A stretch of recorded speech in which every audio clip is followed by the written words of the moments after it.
When I was growing up, the idea of home ownership was that you grew up and you bought a house. It was part of becoming an adult. It's really my generation, I think, that had to confront this notion that not everybody's a homeowner.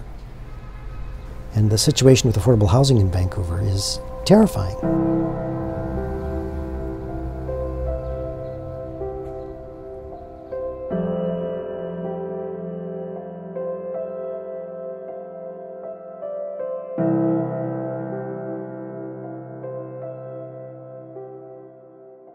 Yeah, I'm Stephanie Rose. I was living in my apartment, which I'd lived in for many, many years.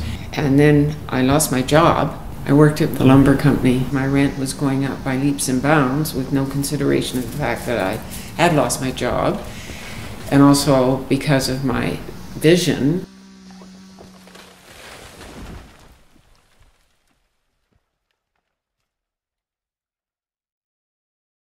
We don't know how close we are to just a number of things going wrong, things that are unthinkable happening in our lives that ends us up in the street.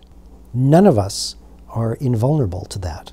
We don't really have a national housing strategy, whereas other countries do. They recognize that, you know, a safe, affordable, secure housing is a cornerstone for anybody able to move forward on their lives, you know, to actually be able to do a lot of other things. I mean, there's right now studies that are showing if people are homeless and have multiple barriers, if they actually have a home, they will do better than those who don't. Right now, we are one of the only countries in the more developed world that does not have a housing strategy. And we used to be a leader in housing. We had a very innovative program called the Cooperative Housing Program, and that was stopped. In 1986, with Expo, I saw that they were doing co-op housing. So I wrote a letter and I explained that I would like to be in the co-op. In a co-op, you don't own the home that you live in. You're a member who owns a share in the association that owns all of the homes. So in a sense, in a co-op, you're both the landlord and the tenant. I didn't hear for quite a while, and so then I wrote again, and I kept writing, because I know there's a waiting list.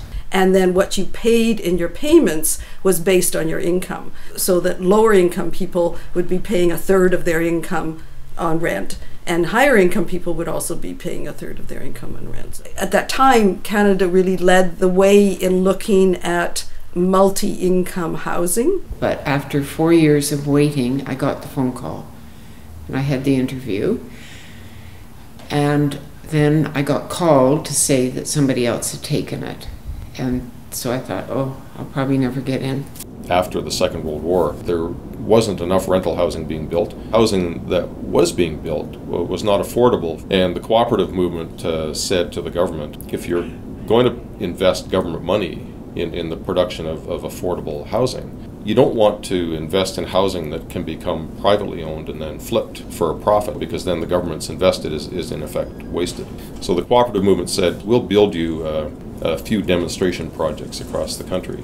And they were so successful that the government then launched the first federal co-op housing program. From 1973 until 1992, co-op housing programs produced more than 90,000 co-op homes across the country. The following October, I got another phone call, and I was very fortunate. I was offered an apartment, and I took it. And I've been here ever since, and that was in November 1st, 2006. And so I got put in a new floor and changed the lighting, and it's my home.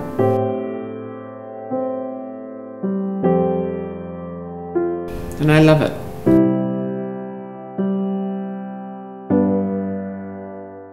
Many of the co-ops that are built and operating today are reaching the end of their useful life in terms of the building. Co-ops have always been known to be mixed income communities. People who can't afford the full housing charge in a co-op have received some form of government assistance to help bridge the gap between what they can afford and the full charge in the co-op.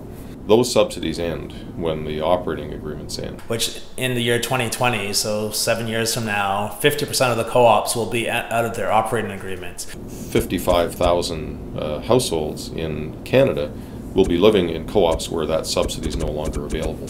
It's just not clear what their situation is going to be. It's just unacceptable that families could see their housing become unaffordable overnight. The provincial government is going to have to make an investment in the affordability of housing for its citizens.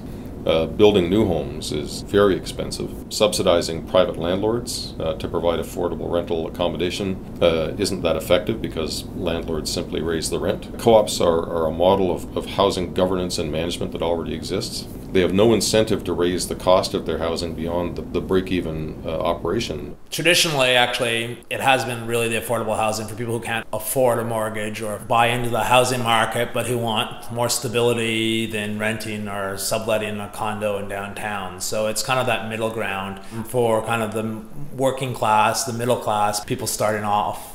You know, it might not be great for students, but people look at this as kind of a great place to raise a family. And the government doesn't have to hire a single employee to manage that housing because co-ops take care of their own management. Which you don't do when you're renting. You know, everybody does it for you. But here, we're self-sufficient.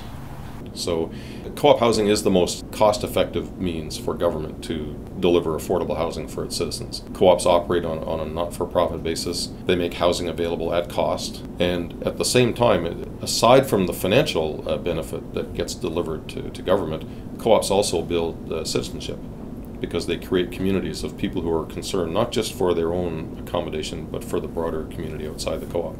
You can live in an apartment block with a community around it and never meet anybody. But I think in the co-op, eventually you meet everybody. We have a community garden on our roof that people who want to garden can help grow vegetables. And for parents with kids and young families, they have story times. It's a real neighborhood feel that you don't always get when you're renting. And that would be our argument to the province. You know, we know that there are lots of glass towers in this city where the real estate might be very expensive. But at a community level, the space is impoverished because nobody knows anybody. A co-op is a small village. Yeah, it's a village.